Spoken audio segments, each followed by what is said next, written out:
الله الله الله الله الله الله الله الله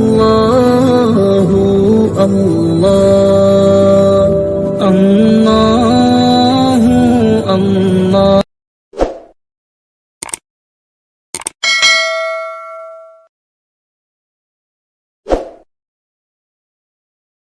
بسم الله الرحمن الرحيم. اللهم إنا نحمدك ونستعينك. جزا الله عنا محمدا صلى الله عليه وسلم ما هو أهله.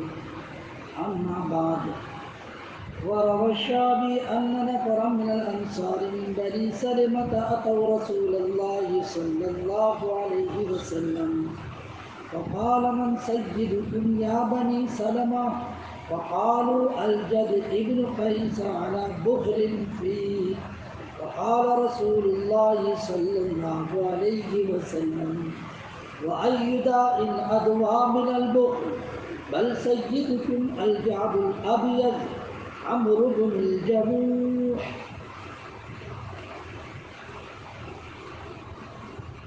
ایک صحابی رسول ان کا نام تھا حضرت عمرو بن الجموح رضی اللہ تعالیٰ. کل میں نے ان کے قبول اسلام کا واقعہ تفصیلی طور پر پیش کیا. بہت دلچسپ بات تھی، آپ لوگوں کے سامنے آئی. پاؤں کے لمڑے تھے، لمڑے حضرت عمرو بن الجموح. کل گزشتہ میں نے جو روایت پڑھی تھی اس روایت میں ان کے لمڑے پڑنے کا تذکرہ. روایت میں اس طرح کی بات یہ ہے کہ جب اللہ کے نبی علیہ الصلوۃ والتسلیم میدان بدر میں جانے لگے تو یہ تیار ہوئے میں بھی چلوں، لیکن ان کی جو اولاد تھی ان کی اولاد نے ان کو منع کیا اور یہ کہنے لگے ارے ابا کہاں آپ جاؤ گے، اس لیے کہ پاؤں میں تو لنگڑا پن ہے.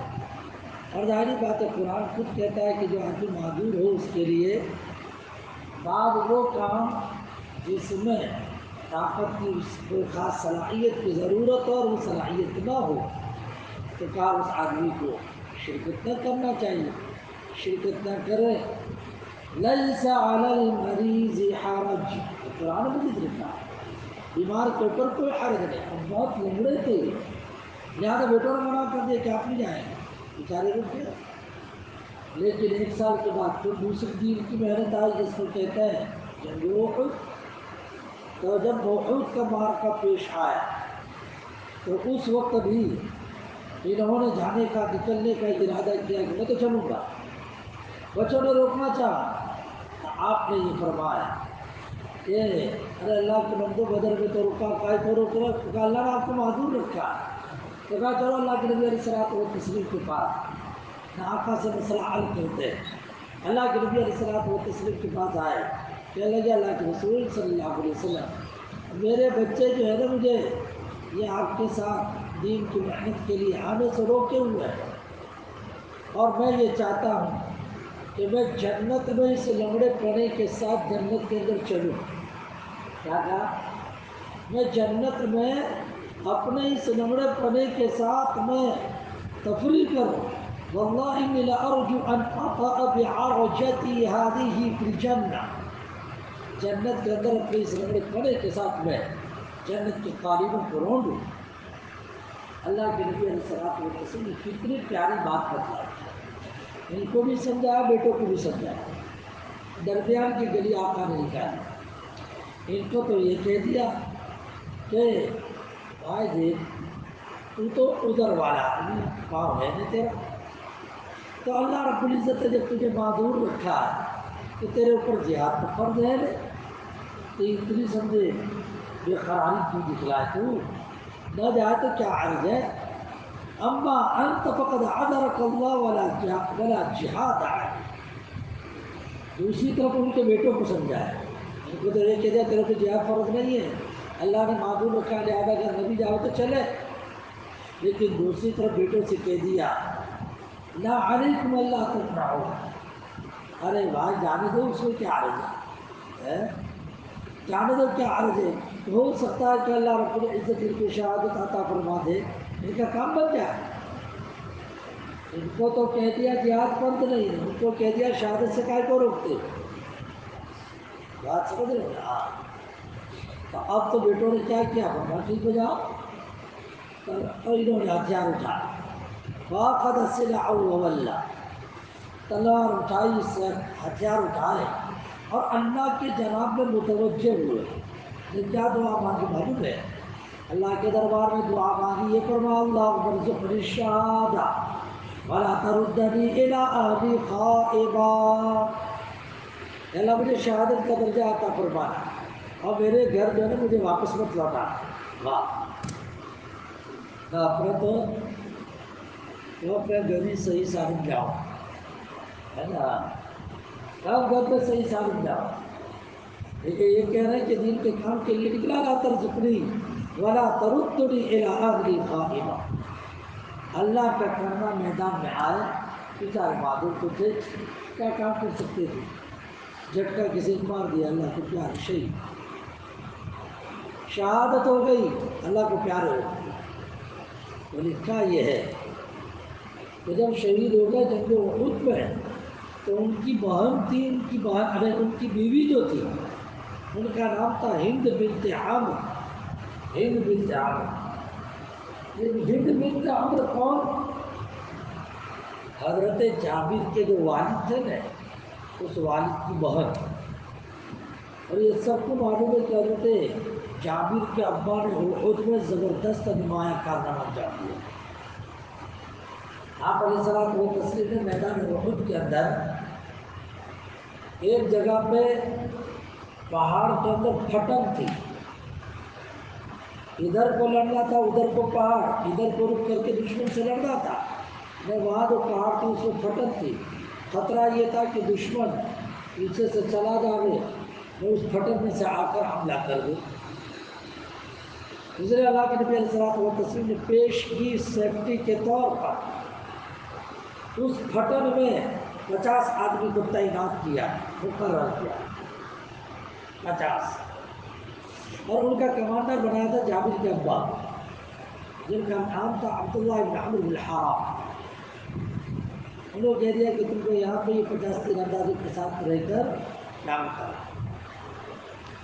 تو یہ حضرت عبداللہ وہاں پہ کمانڈر ہی کر رہے تھے، لیکن لکھا یہ کہ جنگ احد پہلے جھٹکے کے اندر مسلمان کامیاب، تو صحابہ مال غنیمت لینے میں ٹوٹے، مال غنیمت لینے کے اوپر وہ جو ہے مشغول ہو گئے۔ اللہ کے نبی علیہ السلام نے یہ 50 آدمیوں کو یہ کہہ دیا تم کو یہاں سے ہٹنا نہیں، کچھ بھی ہو جائے، ہم جیتے پھر بھی آنے کا نہیں تم کو۔ تو ان لوگوں نے یہ کہہ دیا، ان کے اکثر لوگوں نے، کہ بھائی اللہ کے نبی علیہ السلام کے چہرے کا منشا تو یہ تھا کہ یہاں پر برابر جگہ رہیو، ورنہ یہ مطلب نہیں تھا کہ کامیاب ہو جائے تو نہیں آنے کا۔ تو انہوں نے تعویل کر لی اندر کا، مگر حضرت جابر کے ابا جو کمانڈر تھے انہوں نے کہہ دیا نہیں، اللہ کے نبی علیہ السلام کو تسلیم منع کیا جا رہا تو یہاں رکت پڑے گا۔ وہ رکے 5-6 آدمی، باقی سب ادھر کا۔ اللہ کو یہ چیز پسند نہیں آئی کہ میرے محبوب کی بات کو ٹکڑا ہے، محبوب نے کہہ دیا یہاں چلے گا، محبوب کی بات کو ٹکڑا دیا۔ یہی سے کہ اللہ کے نبی کی بات ٹکڑانا نہیں چاہیے۔ اللہ کے نبی کی بات جو ٹکڑا دی تو آئی ہوئی کامیابی بھی ہاتھ سے نکل جاتی، آئی ہوئی کامیابی ہاتھ سے نکل جاتی، چنانچہ کامیابی نکل گئی۔ کیسے نکلی؟ قرآن کہتا ہے وَلَقَدْ صَدَقَكُمُ اللَّهُ وَعْدَهُ إِذْ تَحُسُّونَهُم بِإِذْنِهِ حَتَّىٰ إِذَا فَشِلْتُمْ وَتَنَازَعْتُمْ فِي الْأَمْرِ وَعَصَيْتُم مِّن بَعْدِ مَا أَرَاكُم مَّا تُحِبُّونَ۔ اللہ نے تمہیں کامیابی دکھلائی، لیکن اب جو تمہیں پسندیدہ چیز کامیابی تھی اس کو آنکھوں سے دیکھا پھر بھی نبی کی نافرمانی کی، تو اللہ رب العزت نے اس کے نتیجے میں تمہیں بزدلی دی۔ جب وہ جو پھٹن تھی نا اس میں تو 4-5 آدمی تھے، جو دشمن نے موقع اچھا سمجھا، پیچھے سے خالد بن ولید کو اس وقت مسلمان نہیں ہوئے تھے، پھر پیچھے سے حملہ کر دیا. اب وہ پورا ٹولہ لے کے آگے تو بیچارے جابر کے والد اکیلے 2-4 آدمی کے ساتھ کیا کر شہید ہو گئے. ہاں تو جابر کے والد جو تھے عبداللہ بہت بڑے آدمی تھے. ان کی یہ بہن تھی. کون؟ یہ لنگڑے صحابی جو تھے نا عمرو بن جموع، ان کی بیوی. تو شوہر بھی شہید نے، بھائی بھی شہید. شوہر بھی شہید. دکھا یہ ہے کہ اب بھائی کا تو ہر کسی کو بہت لگتا ہے نا، بھائی کا تو بہت لگتا ہے. روایت میں آتا ہے کہ ان کے بھائی یعنی جابر کے والد ان کے ہاتھ پاؤں کاٹ دیے، ناک کاٹی، کان کاٹا، نکالی زبان کاٹی، نہ اس کو پھاڑا نہ تو سے پہلے جانے کا. یہ سب جس کو کہتے ہیں حال کا بے حال کر دینا، مسئلہ کہتے ہیں اس کو. بھائی کی حالت کو پھر کوئی آدمی برداشت کرے، مجھے عورت ذات تو لوگوں نے جائے ان کو آنے سے روکا بھی کہ تم مت آؤ. فرمایا نہیں مت آؤ. جیسے بھائی کی ناش کے پاس پہنچی تو بھائی کی جو حالت دیکھی برداشت نہیں ہوا، تو زور سے چلا اٹھائی. میرے آقا نے فرمایا ارے اللہ کی بندی تو روئے کہ نہ روئے، تب کی اولا تب کی، تو چاہے رو تو چاہے مت رو، لیکن ایک بات سن لے. وہ بات یہ ہے کہ اللہ رب العزت نے تیرے بھائی کے اوپر سایہ کیا ہے، سایہ فرشتوں کا، فرشتوں کا سایہ. میرے بھائیوں یہ دین کا ایسے پہنچا، یہ دین کا ایسے پہنچا کہ اپنے تو تھوڑا بھی برداشت نہیں کر پائے، تھوڑا بھی برداشت نہیں کر پائے. گرمی لگ رہی ہے ڈھنگو نہیں اس طرح کی بات. صحابہ کی کیسی کیسی تکالیف برداشت. بہرحال لکھا یہ ہے کہ پھر اس عورت نے اور جابر کے بیٹے حضرت جابر یعنی جو ہے پھوپھی اور بھتیجے دونوں نے مل کر اور دوسرے حضرات نے مل کر ایک قبر کر دفن کی. اس کو اس عورت نے گویا اپنے شوہر کو اور اپنے بھائی دونوں کو فدفنا فی قبر واحد، اللہ کے نبی علیہ السلام نے بشارت سے ڈالی اور یہ فرمایا اس ذات کی قسم جس نے قبضہ میری جان، میں دیکھ رہا ہوں ان کو کہ جنت میں اپنے لنگڑے پڑے کے ساتھ داخل ہو رہے ہیں. یطعو فی الجنت بعرجتہ. اب آپ لوگ سوال کریں گے کہ جنت میں لنگڑا؟ ارے نہیں، آقا نے یہ بتلا دیا کہ دیکھو انہوں نے لنگڑے پٹ کا خیال نہ کر کے محنت کی تو اللہ پاک نے پوری شہادت منظور کر لی، لیکن اس شہادت میں خاص ان کا لنگڑا پڑا جو تھا اس لنگڑے پڑے کو اللہ پاک نے بے انتہا رحمت دیے جانے کا ذریعہ بنا. بات سمجھ رہے ہیں؟ پتا چلا اپنے 5 سال پترا یہ ادھر کیوں جاؤ، لیکن اس ادھر کے باوجود نیکی کا کام کرتے رہے. آواز بیٹھی ہے لیکن پھر بھی مجلس کرتے ہی رہنے کی. ہاں آواز بیٹھی ہے پھر بھی مجلس کرتے ہی رہنے کی. اللہ کو یہ جگہ پسند، اللہ کو یہ جگہ پسند. الحمدللہ آپ لوگوں کی دعا سے اللہ نے آواز بھی کھول دی، لیکن شب درمیان کے 2-3 دن تو عجیب معاملہ تھا میرا. تو بہرحال آدمی کو عذر ہوتا ہے نا، عذر، اس عذر کی وجہ سے گھبرانے کا نہیں. عذر کے بعد تو آدمی بہت زیادہ ڈٹ کر کام کرنا چاہیے. بڑھاپا ہے میں کیسے تراویح کھڑے ہو کے ارے 20 کا 40 بھی پڑھوں گا، 20 کا 40 بھی پڑھوں گا. آدمی کو تو یہ ہمت ہے. خیر ان کی تو میں نے عبارت پڑھی اور بیان کر کے اپنی بات ختم کر دو. میں نے کل گزشتہ بتلایا تھا اور یہ بتلایا تھا کہ کس خاندان کے تھے، بنو سلمہ. بنو سلمہ خاندان کے تھے. تو بنو سلمہ کے چند نوجوان اللہ کے نبی کے پاس آئے تو میرے آقا نے فرمایا تم قبیلے بنو سلمہ کا ابھی یہ بتلاؤ تمہارے قبیلے بنو سلمہ کے اندر سردار کون ہے، نیتا کون ہے، نیتا ذمہ دار سماج کا نیتا کے اندر کون سی بات ہونی چاہیے، وہ دیکھے اسے ملتا ہے. فرمایا تمہارا سردار کون بن سکے کہ تمہیں بنی سلوا؟ تو کہنے لگے جد بن قیس۔ جد بن قیس یہ دیتا ہے، یہ سردار، لیکن ساتھ میں جملہ بھی استعمال کیا، فرمایا ہے تو کنجوس، کیا کہا؟ ہے تو کنجوس مکھی چوس، لیکن ہے سردار، یہ لفظ استعمال کیا۔ الا بخل فی، اس میں بخیلی ہے لیکن اس بخیلی کے باوجود وہ سردار۔ نبی جی نے یہ کہہ دیا، ارے بخیلی، ارے اللہ کے بندو بخیلی سے بڑھ کے تو کوئی دوسری بیماری نہیں ہو سکتی۔ وَأَيُّ دَاءٍ أَدْوَأْ مِنَ الْبُخْلِ، یہ اللہ کے نبی علیہ الصلوۃ والتسلیم کیا، بخیلی سے بڑھ کے کوئی بیماری ہے، ایو داء کہتے بیماری، یہاں یہ لفظ استعمال کیا۔ یہی لفظ حضرت جابر نے استعمال کیا تھا، ابو بکر کو سنائی۔ کس کو سنائی؟ ارے بولے تو صحیح یار، آپ لوگوں کو روزہ بھی لگ گیا؟ نہیں، روزہ لگ گیا کیا؟ تو حضرت ابو بکر صدیق رضی اللہ عنہ، اللہ کے نبی علیہ الصلوۃ والتسلیم کے انتقال کے بعد جب خلافت سنبھالی تو بحرین کا مال آیا حضرت کے پاس۔ تو بحرین کا مال سب سے زیادہ مال ہوتا ہے، سب سے زیادہ مال آیا۔ تو حضرت ابو بکر صدیق نے مال کو جمع کیا، اکٹھا کیا، نے اس کے بعد یہ فرمایا، بھائی جس کسی کا قرضہ نبی علیہ الصلوۃ والتسلیم کا قرضہ جس کسی کا نکلتا ہو میرے پاس آ کے لے جائے۔ کیا اعلان کیا؟ دو اعلان کیے، اللہ کے نبی علیہ الصلوۃ والتسلیم نے اس کے پاس سے قرضہ لیا تو دینا باقی تھا، اور آقا دنیا سے چلے گئے تو نبی والا قرضہ مجھ سے وصول کرے۔ اور نمبر دو، اللہ کے نبی علیہ الصلوۃ والتسلیم اکثر بیشتر وعدے بہت کرتے ہیں۔ ہر کوئی نبی کے پاس آتا ہے، اللہ کے رسول دے دو دے دو، اب اللہ کے نبی کے پاس ہو تو دے دے۔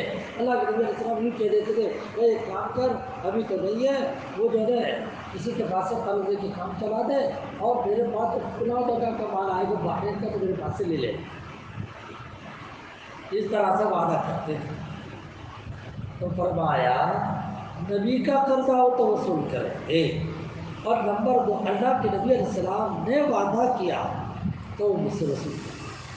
اور اللہ کے نبی علیہ الصلوۃ والتسلیم نے جابر سے وعدہ کیا، اور ایک آتا ہے جابر چند دنوں میں مال آنے والا ہے بحرین سے، لو قد جاءنی مال البحرین، تو اس وقت میرے پاس آنا، میں تجھ کو دوں گا اس میں سے، میں کتنا دوں گا بتاؤ؟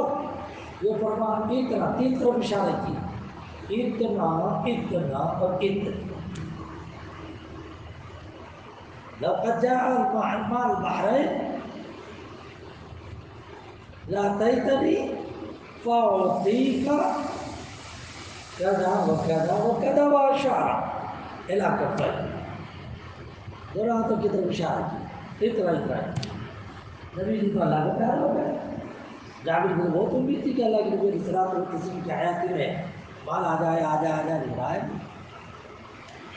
اب لکھا یہ ہے، جب مال آیا جابر کو پتا چلا تو آئے، حضرت ابو بکر صدیق نے اعلان کیا تھا، بھائی نبی کا قرضہ وہ لے جائے، نبی نے وعدہ کیا وہ لے جائے۔ آئے مجلس ہوگی، آپ نے اعلان دہرایا، تو اس پر لکھا یہ ہے کہ سب کو دیا، قرض والے جو تھے سب کو دیا۔ تو جابر بھی کھڑے ہوئے، فرما میں آپ کا کیا حال ہے؟ اللہ کے نبی علیہ السلام نے ایسا کہا، تو توجہ نہیں دی، جابر بیٹھ گئے، بہت آیا غصہ، دینا نہیں تھا تو بلایا گائے کو اعلان کر دو، غصہ تو بہت آیا لیکن روک لیے۔ پھر تھوڑی دیر کے بعد، تھوڑی دیر نہیں بلکہ تھوڑی دیر کے بعد پھر اعلان کیا کہ بھائی نبی کا کردارہ وعدہ لے جائے مجھ سے۔ جابر کھڑے ہوئے، بھائی آپ کو کہا کہ وہ جو اللہ کے نبی سے وعدہ کیا، پھر کوئی توجہ نہیں دے، جابر بیٹھ گئے۔ اب تیسرے مرتبہ پھر اعلان، پھر جابر کھڑے ہوئے، آپ تو کھڑے ہوئے بڑی سنا دی، بہت بڑی سنا دی۔ فرمایا دیتے ہو نا تو دینا، دینا ہو تو دینا، ورنہ بخیلی کرتے رہنا۔ کہا ایمان تو ہوتے نہیں، وہ ایمان تب کھڑا نہیں، یا تو دے دو یا بخیلی کرو۔ ارے بھائی ایسا تو کہاں بول رہا، میں بخیلی کروں تو فرما اور کیا؟ دو مرتبہ تین مرتبہ جو ہے نا بلایا نا، مجلس میں آیا نا، کھڑا ہوا نا، پھر ہر مرتبہ کوئی توجہ نہیں دی نا۔ فرما بھائی ایسا مت کیا ہے، بخیلی تو بہت ڈینجر چیز ہے، یہی جملہ استعمال کرو۔ وَأَنْ يُدَاعِ الْأَدْوَى مِنَ الْبُخْلِ، بخیلی سے بڑھ کر اور کون سی مصیبت ہو سکتی؟ حضرت ابوبکر نے کہا ایک کام کر، یہ مال جو پڑا ہے نا، نبی نے کیا کہا تھا؟ کہا اتنا دوں گا، اتنا دوں گا، اتنا دوں گا، دو ہاتھ بھر کے اشارے اور تین مرتبہ دے کے کہا ادھر آ، مارا، سونے کے سکے تھے، مارا، انہوں نے زوردار مارا، دونوں ہتھیلیوں کو زوردار بھرا، انہوں اتنا بھرا کہ دونوں ہتھیلی میں آ گئے 500، ایک مرتبہ میں 500 اشرفی، اتنے اشرفی فرمایا گننے یہ کتنا ہے، 1 2 3 4 500، اور 500 اشرفی۔ فرمایا اب 3 مرتبہ کہاں ہے، تو یہ ایک مرتبہ تو 500 باقی 2 مرتبہ کے 500 مل گیا، چل 1500 اشرفی دے دی۔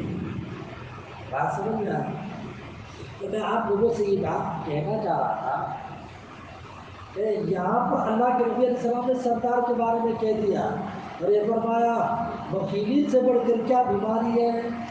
ابوبکر پر جب جابر نے الزام لگایا تو جابر نے یہ کہا، ابوبکر نے یہ کہا کہ ایداء الادنیٰ من البخل، بخیلی سے بڑھ کر کیا بیماری ہوتی ہے، اپنے آپ کو کنجوسی سے بچانا، سخاوت کتابوں میں لکھتا ہے جو سخی ہوتا ہے جنت کے قریب، جہنم سے دور، جو بخیل ہوتا ہے وہ جہنم سے قریب، جنت سے، ہے نا؟ اب یہ سخاوت والا، انہوں نے سخاوت، اللہ کے نبی کیسے سخی تھے معلوم ہے؟ ایک شاعر نے شعر کہا کہ نبی علیہ الصلوٰۃ والتسلیم کی زبان کو کبھی کوئی مانگے تو لا کا مطلب میں نہیں دیتا، میرے پاس نہیں ہے، یہ لا کبھی آتا ہی نہیں۔ ما قال لا قط الا في تشهده ولولا التشهد لكان لا لعب، نبی نے کبھی زندگی میں لا کہا ہی نہیں، اگر کہا تو ایک موقع سے کہا لا یعنی نہیں، کہاں پڑا کلمہ طیبہ لا الہ الا اللہ، نہیں ہے کوئی معبود مگر اللہ، بس اس میں غیر اللہ کی نفی کرنی تھی تو لا کہا، ورنہ کوئی مانگنے کے لیے کبھی لا کہا نہیں، لے جا۔ تو میرے بھائیوں، اچھا تو میرے آقا نے فرمایا بھائی ایسا بخیل سردار کیوں ہونا چاہیے، سردار تو سخی ہونا چاہیے۔ میں نے ایک بہت بڑے اللہ والے کو ملفوظ سنا، فرمایا جو زیادہ مہمان نواز ہوتا ہے، سخی ہوتا ہے، اس کے جنازے میں لوگوں کی حاضری بہت ہوتی ہے، سب کو لطفے یاد آتے ہیں، اور یہ کہہ دیا دیکھ اب تو ہماری یہ پریشانی تھی نا، اس موقع پر انہوں نے یہ کہا۔ بعض مرتبہ آدمی علمی کمال والا ہوتا ہے لیکن ہاتھ بہت تنگ ہوتا ہے، ٹوٹا۔ بعض مرتبہ آدمی میں علمی صلاحیت کون لیکن سخاوت کون، ایسے کا جنازہ نکلتا ہے دھوم دھام سے نکلتا ہے،